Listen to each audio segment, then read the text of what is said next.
En 1949, le nom de Bruno Gröning, que les médias présentent comme un guérisseur miraculeux, suscite une grande agitation. Des milliers de gens vont à sa rencontre dans différentes villes d'Allemagne. Sans cesse, on y entend parler de guérisons incroyables. Même des malades jugés incurables par des médecins ne jurent que par sa force exceptionnelle. Les uns voient en lui un messie, d'autres un charlatan.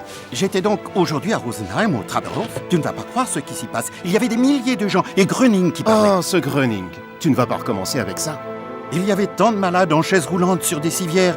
Et soudain, quelques-uns se sont levés. Mais arrête avec ça! Ma main s'est paralysée. Je ne pouvais plus porter la cuillère à la bouche. Et cette main paralysée fut soignée, bien sûr. Nous avons fait tout ce qui était possible, mais elle est restée paralysée. En 1943, j'ai été blessé à bord d'un sous-marin. L'articulation de mon coude gauche a été détruite et j'ai été transporté à l'hôpital militaire de la marine à Stralsund où j'ai été opéré. Après l'opération, on a constaté que le bras ne pouvait plus bouger. Il gardait un certain angle. C'est resté comme ça jusqu'en 1949. On ne me connaissait pas autrement. Souvent, on ne m'appelait plus que le manchot, parce qu'on aurait dit que je portais une prothèse du côté gauche. La sciatique chronique est très douloureuse. Elle s'étendait le long de la face postérieure de la jambe et entraînait peu à peu une paralysie. On a entrepris tout ce qui était possible en matière de piqûres et de traitements. À la fin, le neurologue a dit « Je ne peux pas vous aider davantage. Je vous envoie à Bethel, chez le professeur Jaspersen. Il a été mon médecin-chef et c'est vraiment la personne ici en Westphalie orientale qui peut vous aider. Allez-y. » C'est ce que nous avons fait. Il m'a ausculté consciencieusement, puis il a dit « Moi non plus, je ne peux pas vous aider. Vous n'avez plus qu'à rentrer à la maison. » Puis à mon mari qui m'avait accompagné, il a dit « Il va falloir acheter un fauteuil roulant pour que votre épouse puisse sortir encore un peu. Elle est encore bien jeune. » Mon état s'est aggravé à tel point que les douleurs se faisaient sentir jour et nuit, à vrai dire. Je ne pouvais rester couché que dans une position, ne marchais plus que très peu et toute voûtée, et ne pouvais presque plus travailler. Et oui, il y avait de plus en plus de gens, jusqu'à des milliers de gens, peut-être 5000, n'est-ce pas? C'était difficile à évaluer. Et alors, les guérisons se produisaient sans doute aussi en plus grand nombre. On avait toujours l'impression que plus il y avait de monde, plus il y avait de guérisons. Soudain, l'une des personnes qui était sur une civière s'est levée en disant « Je vais mieux, je vais mieux ».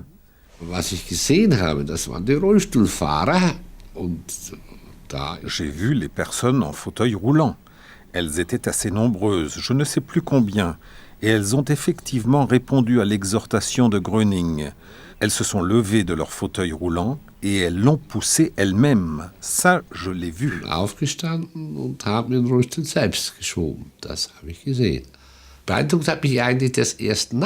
Ce n'est que par la suite que ça m'a impressionné.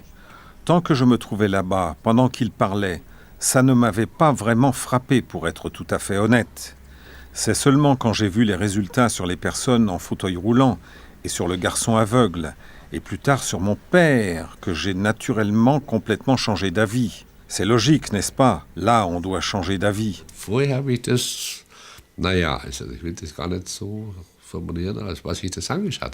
Avant, je voyais ça... non, je ne veux pas exprimer ce que j'en pensais. Ce sont les faits qui convainquent, n'est-ce pas? Je ne suis pas de ceux qui croient tout. Il faut d'abord que j'ai vu.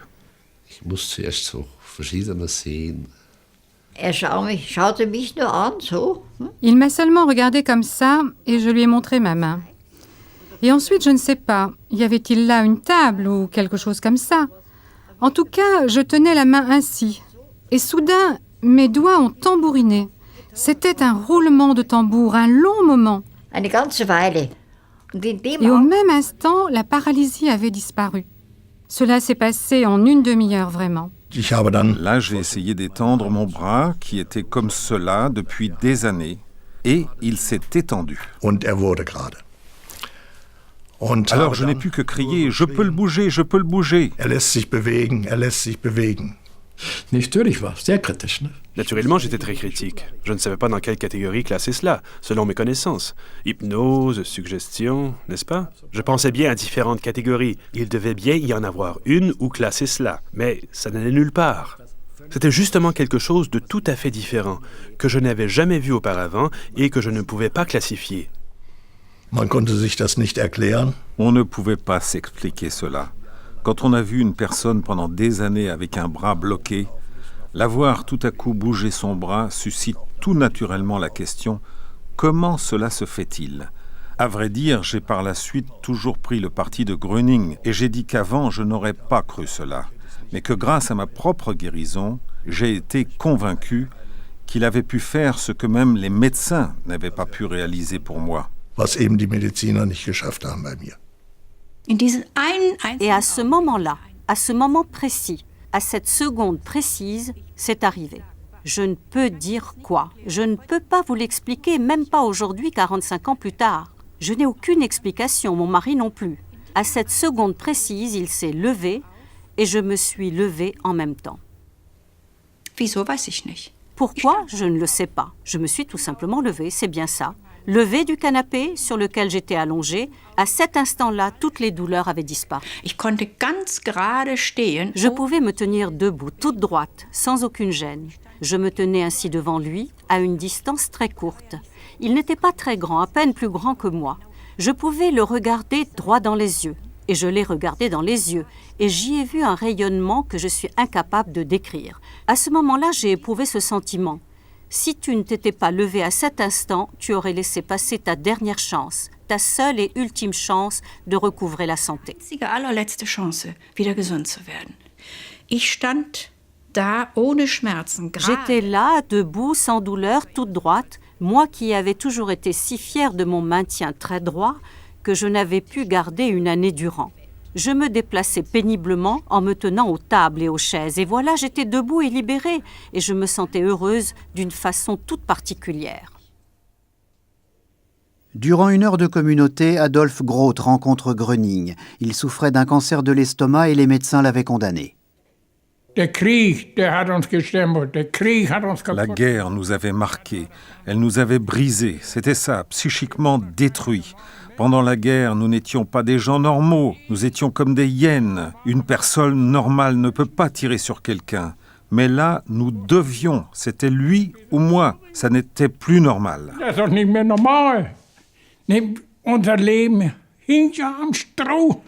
Notre vie tenait à un fil, alors on recherche quelque chose.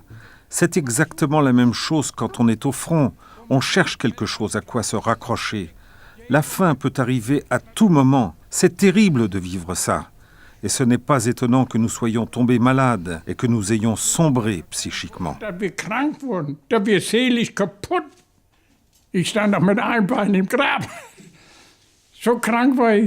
J'étais tellement malade que j'avais déjà un pied dans la tombe. J'avais besoin de secours. Je ne pouvais plus rien manger, ni rien faire.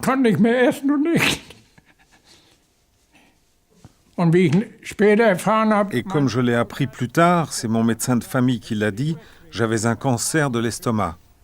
Et puis nous y sommes allés. Je ne sais plus exactement comment cela s'est passé. Je crois que nous étions plusieurs. Alors nous y sommes allés et ce fut une délivrance.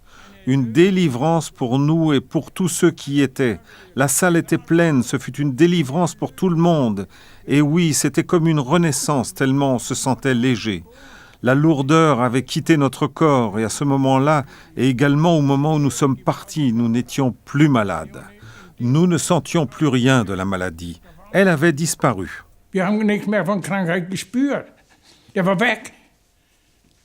Und gleich Et tout de suite en rentrant, je pouvais à nouveau manger et ça n'est plus revenu. So einfach. Aber das sind Aussi simple que ça, c'était la transmission des forces de Gröning qu'il faisait rayonner. Le corps était rechargé et connaissait à nouveau une circulation libre, un courant libre pour le nommer ainsi. Et alors tout pouvait refonctionner normalement.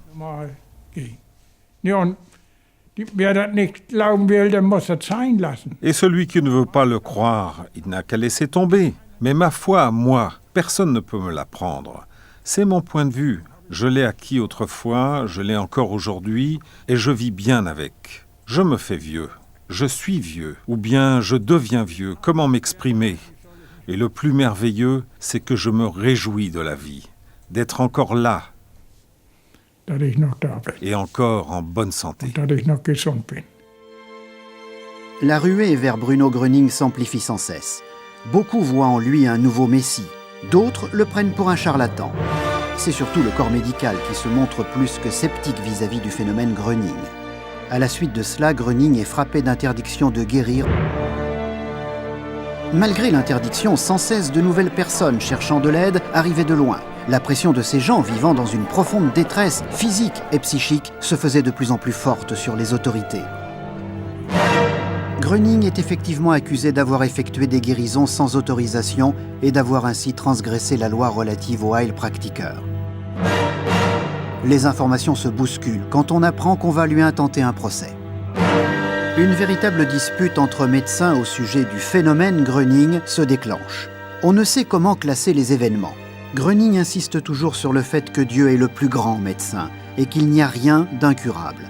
Ce qui compte pour lui, c'est le commandement d'amour du prochain et le fait d'écouter non les hommes, mais Dieu seul. Bruno Gröning exprime ainsi la vision qu'il a de lui-même. Je veux seulement être un poteau indicateur pour les hommes, en leur montrant le bon chemin, le chemin qui mène au Seigneur. Je veux ramener les hommes à la foi. Je ne demande à personne ni sa religion, ni sa nationalité. Une personne est une personne, il n'y a aucune différence. Et s'il vous plaît, ne dites jamais que je vous ai guéri. Non, je ne suis qu'un petit intermédiaire, pas plus, un minuscule transformateur. Celui qui a reçu l'aide, c'est Dieu qu'il doit remercier. Moi, je ne suis rien, notre Seigneur est tout.